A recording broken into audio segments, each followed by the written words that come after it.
Olá, turma, tudo bem? No nosso vídeo de hoje nós discutimos a respeito da nossa segunda unidade. Dentro da nossa segunda unidade, nós pensamos justamente o acesso à moradia antes e depois da Constituição Federal de 1988.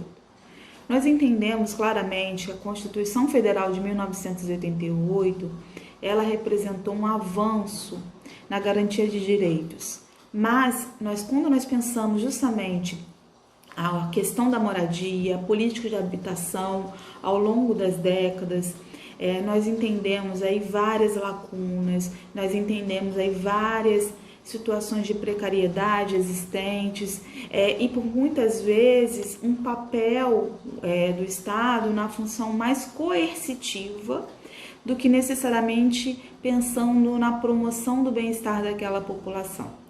Então, quando nós pensamos início ainda do século XX, por exemplo, em 1904, 1905, nós observávamos o quê? Nós observávamos justamente no início do século XX um crescimento das grandes cidades.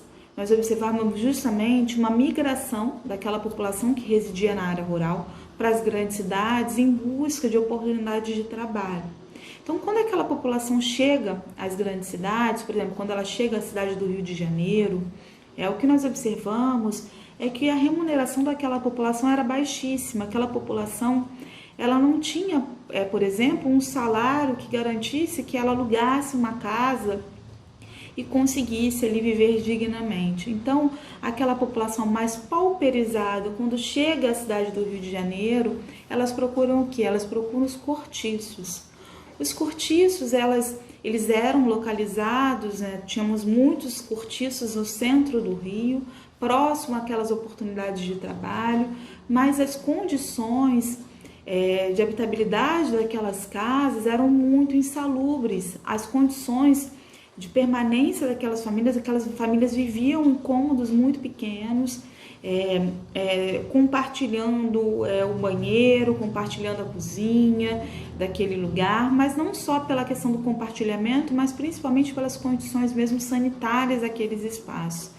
Então, o que nós observamos é que havia um processo sim de estigmatização dos cortiços, entendendo os cortiços como habitações que não ofereciam condições ideais para aquela população mais pauperizada que precisava permanecer naquelas áreas centrais. Então, o que o governo ele faz? O governo, em vez de pensar em políticas que atendessem à necessidade daquela população ali residente nos grandes centros, o governo ele opta, ele acaba escolhendo, ele acaba pensando numa política remocionista. O que seria a política remocionista? Era justamente o quê? Que a gente chama de política bota fora. Quando nós pensamos exatamente o governo, por exemplo, Pereira Passos, ele traz essa política de bota fora muito forte, onde ele traz ali a necessidade de remoção, de demolição daqueles cortiços. Então, entendendo a necessidade de fazer uma política sanitarista, entendendo que os cortiços eles representavam um espaço justamente de concentração de doenças, justamente um espaço ali insalubre, ele não pensava em políticas que de fato garantissem o acesso daquela população, ele tinha mais uma preocupação em limpar o centro urbano do que necessariamente garantir que aquela população tivesse condições dignas ali de permanecer naquela área.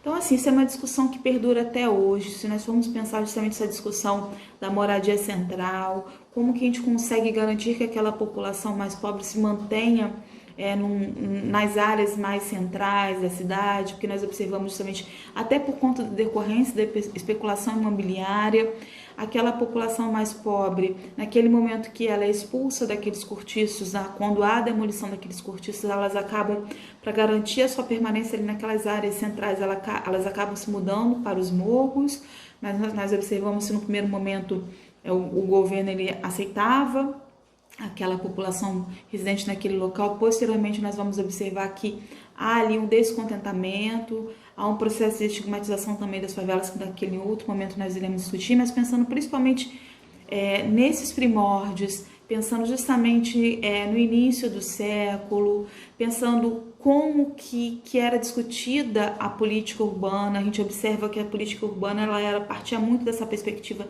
higienista.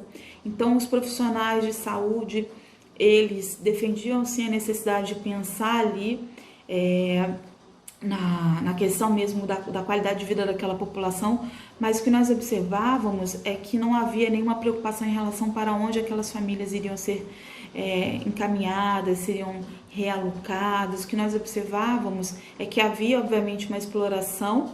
Aqueles cortiços, eles eram ali uma exploração do capital privado, porque justamente aquela população chegava à cidade sem ter onde morar, e os cortiços, eles eram a melhor oportunidade de habitação para aquela população, mas a gente não observa que em nenhum momento havia uma preocupação ali nas condições sanitárias daqueles espaços. Era a extração máxima de lucro por parte daqueles donos dos cortiços, mas em contrapartida o governo, ao invés de haver uma fiscalização no sentido de adequar aquelas condições, aquelas habitações em melhores condições de habitabilidade, não, o governo ele cria uma política remocionista, cria a política bota fora, e justamente dentro da perspectiva de remoção daquelas famílias, daqueles centros urbanos. Então essa é a minha contribuição. Obviamente a gente vai entender que a partir da Constituição Federal de 1988, a gente vai observar aí uma mudança dessa perspectiva, entendendo o governo, sim, não apenas dentro de uma política coercitiva, mas pensando também na obrigatoriedade do governo em pensar políticas habitacionais que atendam aquela população mais pauperizada. Obviamente, a gente tem muitas críticas a respeito disso, mas eu acho que é muito importante a gente entender que a Constituição Federal de 1988, ela só conseguiu incluir a questão da moradia justamente a partir de vários movimentos sociais que reivindicavam a necessidade de pensar numa moradia mais digna, mas pensando justamente isso, como que nos dias de hoje o governo ele pensa essa política, e aí a gente no outro momento a gente vai pensar justamente quais são os avanços e principalmente quais são os limites da implementação da política de habitação a partir da Constituição Federal de 1988, pensando justamente nos dias atuais, ok? Lembrando a vocês que eu vou estar disponível através dos nossos canais de comunicação, minhas mensagens, em Fale com o Professor Tutor.